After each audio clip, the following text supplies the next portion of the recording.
जय माँ काली। भारत माता की जय।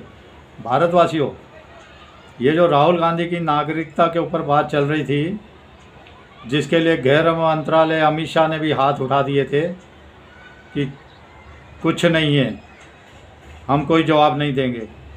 अटल जी के सामने भी, उनके समय भी सरकार ने दत्ता बता दिया था, जब सुब्रमण्यम स्वामी जी ने उनको कागज़ पत्र दिए थे। अटल जी की सरकार चुप करके तो बैठी, लेकिन आज की तारीख में जो अमित शाह इतना धांसू अपने आप को मानता है, इतना महान मानता है, इतना ज्ञानी मानता है, वो कैसे राहुल नामक एक बंदे से कैसा डर चुका है, जो बता ही नहीं पा रहा कि क्या है इसकी नागरिकता पर हिसाब किताब। लेकिन मैं उस महान शख्स का, महान सनातनी का शुक्रिया अदा करता हूँ, जिसका नाम विघ्नेश शिशिर है। विघ्नेश शिशिर शुक्रवार के दिन, मतलब कल की बात है, ये जो इलाहाबाद हाई कोर्ट के नाम से जानते हैं, उसकी एक ब्रांच है लखनऊ खंडपीठ नामक।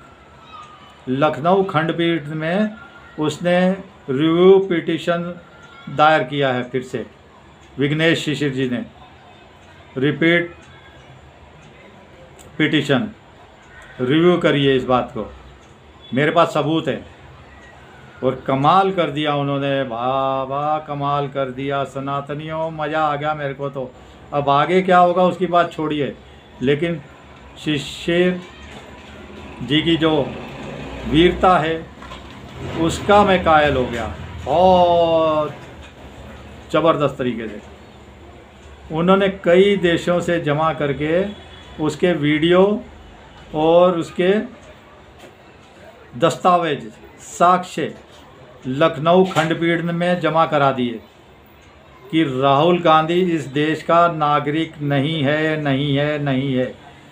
साथ ही उन्होंने कहा गृह मंत्रालय ने हमारा कोई सपोर्ट नहीं किया, गृह मंत्रालय कोई जवाब देने को तैयार नहीं है। लेकिन इसका मतलब है उन्होंने बहुत मेहनत की है। साथ ही उन्होंने कहा है कि गृह मंत्रालय को भी जितने सबूत मेरे पास आए, मैंने गृह मंत्रालय को भी दे दिए हैं।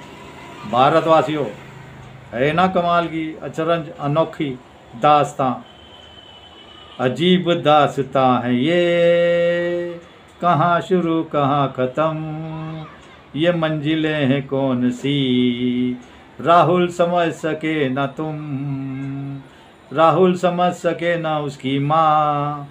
खेल ख़त्म राहुल गांधी का। मेरे हिसाब से अब जो फैसला आएगा हाई कोर्ट, सुप्रीम कोर्ट तो इसको सज़ा देगी नहीं, लेकिन मेरा मानना है कि विघ्नेश शिशिर जी ने जो काम किया है, मैं उसकी तारीफ़ के लिए ये वीडियो बना रहा हूँ। कि उन्होंने कहा कई देशों से, विदेशों से मैंने साक्ष्य इकट्ठे करके दस्तावेज और वीडियो के साथ जमा करा दिए हैं कि राहुल गांधी भारतीय नागरिक नहीं है, नहीं है, नहीं है। विघ्नेश शिशिर जी जिंदाबाद। मैं आपके मेहनत का कायल हुआ, चाहे कि आपको किसने सपोर्ट किया किसने नहीं, इसकी भी मैं धन्यवाद देता हूं जिन लोगों ने भी आपका सपोर्ट किया। मेरा मानना है कि अब इस राहुल गांधी नामक कीड़े को भयंकर से भयंकर सज़ा होनी चाहिए। ये इससे बड़ा देशद्रोह कोई हो ही नहीं सकता, इससे बड़ी गद्दारी कोई हो ही नहीं सकती कि बिना नागरिकता लिए कोई सांसद बन जाए हमारे देश में, अय्याशी करता रहे सनातनियों के पैसे से और सनातन के ही टुकड़े करने के ख्वाब देखता रहे। भारतवासियों, जो सबसे भयंकर सज़ा हो, सबसे भयंकर, ये ज़िंदगी में जेल से नहीं आना पाए अगर ये साबित हो गया। अभी मैं ये नहीं कह रहा हूँ कि ये सबूत कोर्ट में आ नहीं लेगा, लेकिन फिर भी मैं विघ्नेश शिशिर जी का धन्यवाद करता हूँ। और इसी के साथ भारतवासियों, अभी एक महाराष्ट्र कोर्ट ने जांच बिठाई थी, जो कि हमारा महाराष्ट्र में नेशनल कंपनी लॉ ट्रिब्यूनल है, national company law tribunal Maharashtra सरकार, उसने राणा आयोग की जांच बिठाई थी। वो किस लिए जांच बिठाई थी? जो इसने क्राउड फंडिंग की थी। क्राउड फंडिंग मतलब पैसे जमा किए थे। क्यों जमा किए थे? मैं कोविन में जो गरीब है, जिन पे पास मदद नहीं पहुंच रही, उनको मदद पहुंचाऊंगी, उनको मैं अपना दिलो जान से, उनके तन मन धन में उनकी सेवा में लग जाऊंगी। लेकिन मेरे पास पैसे नहीं है, मुझे पैसे दो। तो कई लोगों ने उसके पैसे दिए होंगे। तो जो रिपोर्ट आ रही है उसमें 2,07,00,000 रुपए इसने जमा किए। 2,07,00,000 इसको फंडिंग मिली। और इसने क्या किया भारतवासियों?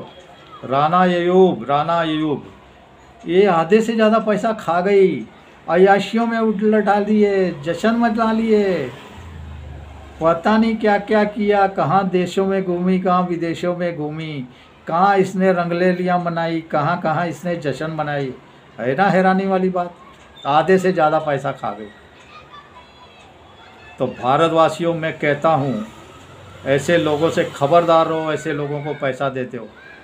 देखो ऐसे ही मेघा पाटकर ने, तीस्ता सीतलवाड़ ने गुजरात में जा के मोदी जी को बदनाम करने के लिए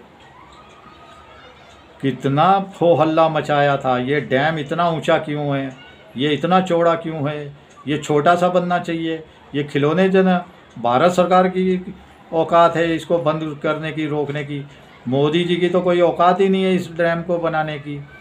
भारतवासियों याद करिए, उसी डैम के गेट जो गुजरात में बन रहा था, नर्मदा डैम है शायद, तो उसका गेट 2014 में मोदी जी के प्रधानमंत्री बनने के बाद लगे थे उसके गेट। तो सनातनियों, आपकी मेहनत रंग ला रही है, ऐसी बात नहीं है। अब ये हाई कोर्ट क्या सज़ा सुनाएगा अयूब राना को, और सुप्रीम कोर्ट कहाँ जाएगा, इसको कुछ सज़ा वजह तो होने वाली नहीं, मैं बता रहा हूँ। क्योंकि वो सही कहा है, बार बार मैं दोहराऊँगा। हरीश साल्वी ने कहा था कि मोदी जी तो बन गए हैं प्रधानमंत्री, लेकिन न्यायपालिका के जरिए काम नहीं करने दिया जाएगा। मोदी जी को काम नहीं करने दिया जाएगा। किसके थ्रू? न्यायपालिका के थ्रू। अब सब कुछ सामने आता जा रहा है। जैसे चंद्रचूड़ साहब ने छोड़ा था तीस्ता सीतलवाड़ को, जश्न मनाते मनाते, नाच गाना देखते देखते 2 बार फ़ोन आ गए, ये तिस्ला आ रही है, जेल में जा रही है। हाई कोर्ट ने जमानत कैंसिल कर दी है, बोला जेल में भेजो, बचाओ बचाओ। चंद्रचूड़ साहब ने कहा ऐसे कैसे हम इसको जेल में जाने देंगे, इसने तो हमारी ज़िंदगियां रंगीन की है, इसने तो हमें रोशन किया है, इसने हमें पता नहीं क्या क्या फैसिलिटियां प्रोवाइड की है, इसमें हमारा भी हिस्सा बनता है, हमारे को और हिस्सा बढ़ चढ़ कर मिलेगा, इसलिए हम इसको जमानत देते हैं, ये तिस्ला नामक जिहादन को। तो भारतवासियों खबरदार रहिए, आप एक पैसा मत दीजिए। ये हाई कोर्ट के जज और सुप्रीम कोर्ट के जज, इनके ऊपर भी लठ चल रहा है। आज नहीं तो महीने, 2 महीने, 6 महीने, साल, 2 साल में ये भयंकर तरीके से चेंज होते नज़र आएंगे। आजकल गवई साहब को भी बहुत घमंड है, बहुत घमंड है, बहुत ज़्यादा घमंड चढ़ा हुआ है। घमंड उनका नीचे उतरने का नाम नहीं। इन सब के घमंड ख़त्म होते जाएंगे भारतवासियों। फिर से मैं कह रहा हूँ, एक जो जिहाद चल रहा है उसको रोकने के लिए आप सबका बहुत बहुत धन्यवाद। और आप एकजुटता से मोदी जी के पीछे लगिए। मोहन भागवत जी ने कहा है शाल ओढ़ाएंगे 75 साल पूरे होते ही। 1 सितंबर 2025 को मोहन भागवत जी को शाल ओढ़ा के 1 सितंबर, मतलब 2 महीने भी नहीं रहे, उनको भगा देना चाहिए। कोई संग वंग का, कोई दूसरे को, किसी को बिठाना चाहिए, यंगेस्ट को। और ये मोहन भागवत जी का खेल ख़त्म है। वही ऐसे मोदी जी को अब जलील करने पे उतर आए हैं। इसके ऊपर मैंने वीडियो बनाया है, कल डालूंगा। भारतवासी चलो आज के लिए इतना ही बहुत है। आप अपनी भयंकरता एक वोट के जरिए करिए, एकजुटता से। अब 240 सीटों के बदले सबसे पहले तो बिहार में चुनाव है, पूरा बीजेपी को बहुमत दिलाइए। चलिए, भारत माता की जय। जय श्री राम, जय श्री हनुमान, वंदे मातरम, जय हिंद।